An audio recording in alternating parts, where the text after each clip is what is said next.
fatal and serious crashes on our streets. We had another tragic loss just yesterday. Crashes involving someone walking make up only 4% of overall crashes, but account for 40% of fatalities and 30% of injuries on our roads. While no one deliberately sets out to harm another person when they get behind the wheel of a car or a truck, tragedies like these are too often resulting in the devastating loss of our loved ones and neighbors. As a walker and cyclist myself, traffic safety has long been a priority and passion of mine. In 1998, I sponsored the Cooper-Jones Act, named after a young cyclist from Cheney who was struck and killed by a driver. This mandated that any driver at fault in a fatal crash can be retested by the Department of Licensing and created a state advisory council to make recommendations to make our roads safer for people riding bikes. We have made strides forward, but there is clearly still work to be done. The way forward is clear based on examples from around the world. Our streets must be re-engineered with the primary goal of keeping people safe. And that is why today I am announcing 2 initiatives to help us reach our goals. The first is an executive order directing the City of Spokane to implement several components of Councilman Zappone's Janet Mann's Safe Streets Now resolution. The executive order affirms the city's commitment to complete streets, which seeks to design safe streets for all walkers, cyclists, drivers, and transit riders of all ages. And this executive order reaffirms that the utmost transportation priority is ensuring pedestrian safety in all our transportation investments. The order will improve traffic calming through an automated traffic safety camera program. I have already directed the police department to immediately add 2 additional cameras to high collision intersections and high-speed areas. And before the end of the year, Spokane Police will work with Public Works, municipal courts, and our newly approved Transportation Commission to develop a plan to expand our automated traffic safety camera program. The executive order also focuses on safe streets infrastructure within neighborhoods. The Office of Neighborhood Services will work with the Street Department and Fleet Services to double the mobile speed feedback program over the next 2 years. And my office will work with Avista, members of the council, and neighborhood stakeholders to evaluate lighting conditions to improve safety for people walking and biking to and from their neighborhoods and schools. This order also implements adaptive design projects in every council district and allows us the ability to use existing traffic calming funds to contract with a consultant to develop policies and standards integrating adaptive design strategies into the city's street design standards. And lastly, the order establishes a focus on pedestrian and cyclist infrastructure. City staff will evaluate options for expediting the implementation of leading pedestrian intervals at currently planned and new locations, and will pilot strategies for providing secure public bike parking at high-demand locations through the installation of bike lockers at City Hall and other locations. The other part of today's announcement is our new Transportation Commission. I requested this ordinance months ago, and I'm grateful to Council President Wilkerson, Councilman Zappone, Chris Wright, and Abby Martin, who worked with my team to craft the ordinance and get it passed. The Commission will be responsible for reviewing, analyzing, and recommending policies and projects necessary to achieve the City of Spokane's goal of eliminating traffic fatalities and serious injuries. This Commission will review and analyze local data and best practices. We are looking for people to join the Commission and help with this work. If that sounds like you, please keep your eyes open for the application, which will be available soon. I want to extend my thanks to the Council for their unanimous support of Councilman Zappone's resolution. The executive order you see today is the work of his tenacity and dedication to the issue. And I want to acknowledge the work of our city planning team, who've identified ways that we can accomplish our infrastructure goals. And a shout out to Public Works, streets, and fleet teams who are already doing much of this work and will be instrumental in our future success. We want to create infrastructure that minimizes the chance of human error leading to a serious crash or death. Everyone has a right to get home safely.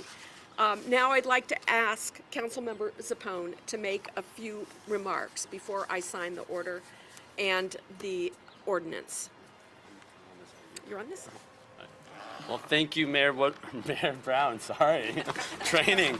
But this is a very exciting day. It has taken years of advocacy from community members who are here today, from council members. We have passed resolutions over the last 2 years for a Vision Zero to have no fatalities for pedestrians or cyclists or motor vehicle drivers in our city. We have had people showing up weekly to council meetings advocating for these changes. We go to our neighborhood council meetings monthly, and we hear from every neighborhood across the city that they are frustrated and wanting changes in our city streets now, that people don't feel safe crossing the street, riding their bicycle, or even driving down the street. I'm sure almost everyone in the city either knows somebody who has been in a motor vehicle accident, a pedestrian, a cyclist that's had a near miss accident, or you've driven by locations that have flowers on the side of the road from people who have lost their lives due to traffic fatalities in our city. So this is a very exciting day because this is really a turning point in our city. We've been advocating for years, and it really took the leadership of Mayor Brown to make this change happen. Council can pass resolutions, but it really is the administration and Mayor Brown's leadership that's enacting these changes that we're going to see a turning point in our city. And we're really grateful because these are things that we can implement now, and we're going to start making changes now and keep growing on those changes after today, going forward year after year. So thank you, Mayor Brown, for those changes, and I think this will make our city a safer place. You know, one of my slogans has been that better starts here, but better isn't good enough. We've got to be a great city when it comes to safety for pedestrian and bicyclists, and we can be. I firmly believe that. We have the basic infrastructure in place, we have the right team, we have advocacy on behalf of community organization. Now it's time to pull all that together and make it unacceptable for these accidents to occur. And I firmly believe we can do that. And let's face it, making Spokane a great city for bicyclists and pedestrians is right on so many levels.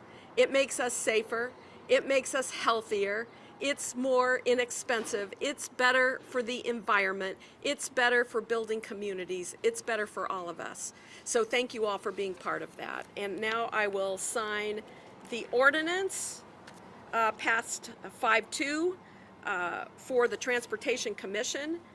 Again, please apply to join this commission. And now I will sign the executive order implementing the resolution passed by the City Council. I think, somewhere. Here we go.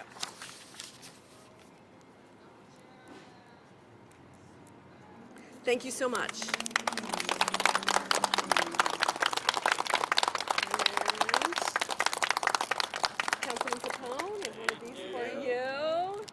And I think we had some staffers that really helped out with this too.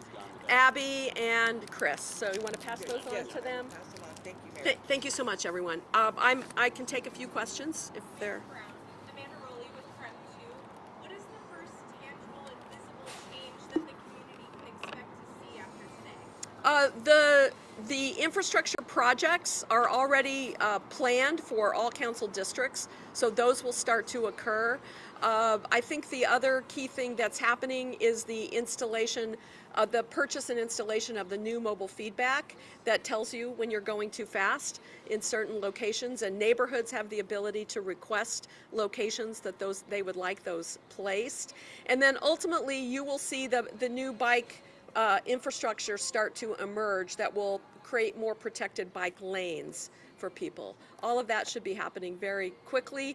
The bike lockers are already ordered, so hopefully substantial visible change. But let's face it, part of it has got to be our attitudes about what's more important, getting somewhere fast or paying absolute attention to our surroundings and all the bikers and walkers. Just think about it. I mean, we love our cars. We all think about our first car, things like that. But think of all the children, all the folks that want to walk and bike or have mobility issues and don't want to use automobile transportation. This is really about all of us being part of the solution. Hi, Mayor Brown here. Right. Quick question. I've heard a lot of people talk about lack of traffic enforcement from police officers, and I know council allocated funds towards that, and I Yes. meeting, the police said they were not spending those funds on traffic enforcement. So I'm curious what the plan is to get more traffic enforcement on the streets, especially with money already allocated. We have had that conversation with the police department, and enhanced traffic enforcement is beginning as well.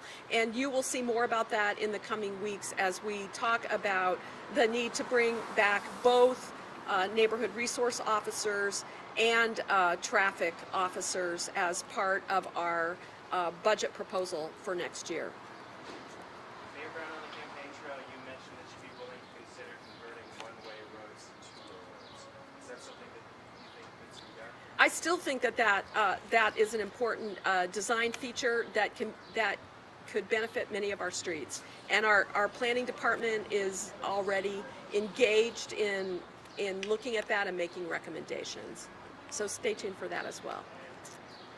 Mayor Brown, just yesterday there was a death on a Lime scooter. Does any part of this plan, have a step-by-step plan on how to protect those riders in the streets as well? It's the same basic thing, whether you're rolling or skateboarding or on scooters or bikes. The kinds of things that we want to put in place, and we're asking the Traffic Commission to take some of this on. Do we actually need lower speeds in some areas?